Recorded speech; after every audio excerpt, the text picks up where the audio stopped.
ஸ்ரீ வைகுண்டம் கள்ளர்பிரான் கருட சேவை இன்று பெருமாளின் மங்களாசாசனம் பெற்ற 108 திவ்ய தேசங்களில் இது 81வது திவ்ய தேசம். நவ திருப்பதிகளில் முதலாவதாகவும் நவக்கிரக ஸ்தலங்களில் சூரிய ஸ்தலமாகவும் இந்த ஸ்ரீ கள்ளபிரான் திருக்கோயில் அமைந்துள்ளது. ஸ்ரீ கள்ளபிரான் சுவாமி சந்திர விமானத்தின் கீழ் காட்சி தருகிறார். 4 புஜங்களுடன் கையில் தண்டத்துடன் ஆதிசேஷனை குடையாக மார்பில் மகாலட்சுமியுடன் நின்ற கோலத்தில் அருள்பாலிக்கிறார். பிரகாரத்தில் வைகுண்டவல்லி தாயார் சன்னதி உள்ளது. மேலும் நரசிம்ம சன்னதி, கோதண்டராம சன்னதியும் உள்ளன. சித்திரை மற்றும் ஐப்பசி மாதங்களில் பௌர்ணமி நாளன்று சூரியனின் கதிர்கள் பெருமாளின் பாதத்தில் படும்படி இதற்கு ஏற்றாற்போல் சுவாமி சன்னதி எதிரில் உள்ள கொடிமரம் மேரு வடிவ பலிபீடம் விலகி இருக்கிறது. இத்தலம் சூரியதோஷ பரிகார ஸ்தலம் ஆகும். ஆதித்ய ஹிருதயம் சேவிக்க அருமையான பலனுண்டு. தலவரலாறு: முன்பு ஒரு சமயம் சத்தியலோகத்தில் பிரளயம் ஏற்பட்டது. அப்போது அயன் ஆழ்ந்த நித்திரையில் இருந்தார். அதை அறிந்த கோமுகசுரன் அவரிடமிருந்து வேதங்களை அபகரித்து சென்றான். துயில் நீங்கி இழந்த பிரம்மன் அதற்காக வருந்தி அதனை அவனிடமிருந்து மீட்கும் பொருட்டு மகாவிஷ்ணுவை குறித்து தவம் செய்ய எண்ணி தன் கையில் இருந்த தண்டத்தை ஒரு பிரம்மச்சாரியாக மாற்றி பூவுலகில் தாமிரவரணி நதிக்கரையில் தவம் புரிய ஒரு இடத்தை பார்த்து வா என்று அனுப்பினார். அவனும் நதியின் இருக்கரையிலும் பார்த்துவிட்டு இறுதியாக திருக்கோளூருக்கு அருகில் உள்ள ஜெயந்திபுரிக்கு வந்தான். அங்கு ஒரு மோகினியை கண்டு மோகித்து அவளுடன் காலம் கழித்து நான்முகன் கட்டளையை மறந்தான். இதை அறிந்த சதுர்முகன் கையில் இருந்த கெண்டியை ஒரு பெண்ணாக்கி, பெண்ணை தவம் ஏற்ற தாமிரபரணி நதிக்கரையில் ஒரு நல்ல இடம் பார்த்து வா என்று அனுப்பினார்.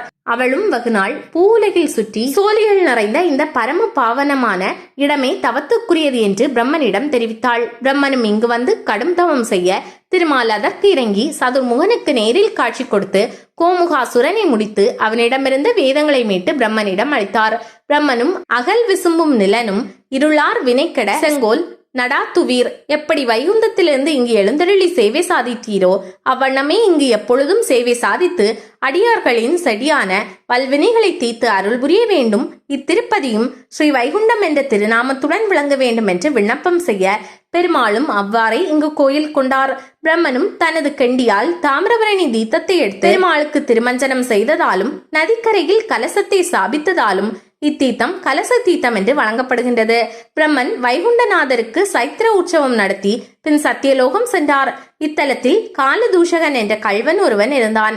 அவன் திருட செல்லும் போது வைகுண்டநாதரிடம், தேவா, நான் எவ்விடத்தில் திருட சென்றாலும் ஒருவரும் அறியாவண்ணம் திருடி வர வேண்டும். அவ்வாறு திருடிய பணத்தில் பாதியை உமக்கு காணிக்கையாக தருவேன் என்று வணங்கி செல்வான். குறுகிய காலத்தில் ஏராளமான செல்வத்தை கொள்ளையடித்தான். தான் கூறியது போலவே அதில் பாதியை பெருமாளுக்கு காணிக்கையாக்கி வந்தான். ஒரு நாள் அரசன் அரண்மனையில் திருடும் போது அவனது சில சகாக்கள் அரச சேவர்களிடம் மாட்டிக்கொண்டனர். அவர்கள் அரசு தண்டனைக்கு பயந்து காலதூஷகனை காட்டி கொடுத்து விடுவதாக கூற அவனும் பகவானை சரணடைந்து துதி செய்ய கருணை கடலான கார்முகில் வண்ணரும் வயது முதிர்ந்த வேடத்தில் வந்து, அப்பா, நீ அஞ்ச வேண்டாம், தஞ்சமென்றவரை ஆதரிப்பது என் கடமை என்றார். பிறகு பகவான் காலதூஷகனாக வடிவெடுத்து அரண்மனைக்கு செல்ல வழியில் திருடர்கள் இவரை நோக்கி, இவனே எங்கள் தலைவன் என்று கூற சேவகர்கள் அவரை அரண்மனைக்கு அழைத்து சென்று அரசன் முன் நிறுத்தினர். மன்னனும், நீ யார், நீ இருப்பது எவ்விடம், எதற்காக அரண்மனையில் பூந்து கொள்ளையடித்தாய் என்று வினவினார். கண்ட வைகுந்தநாதனாக இருந்து சோரநாதனாக காலதூஷகனான பெருமாள், அரசு, என் பெயர் கள்ளபிரான், ஸ்ரீ வைகுண்டம் எனது இருப்பிடம். என் பிழைப்புக்காக உன் பணம் முழுவதையும் திருடினேன். உன் குற்றத்தை நீ தெரிந்து கொள்ளவில்லை. பணத்திற்கு பங்காளிகள் 4. அவர்கள் தர்மம், அக்னி, திருடன், ராஜா. இவற்றில் முந்தியது தர்மம். தர்மம் செய்யப்படாத செல்வனாகிய என்னால் அபகரிக்கப்பட்டது. எனவே இனி தர்மம் செய்வாய் என்றார். அது கேட்ட அரசனும் சிங்காசனத்தில் இருந்து எழுந்து, நமக்கு நான் புத்தி புகட்டியவர் பகவானே என்று தீர்மானித்து, வைகுந்தநாதா, கள்ளர்பிரானே, இன்று முதல் தாங்கள் சோரநாதன், அதாவது கள்ளர்பிரான் என்ற திருநாமத்துடன் எழுந்தருளி இருத்தல் வேண்டும் என்று விண்ணப்பித்தான்.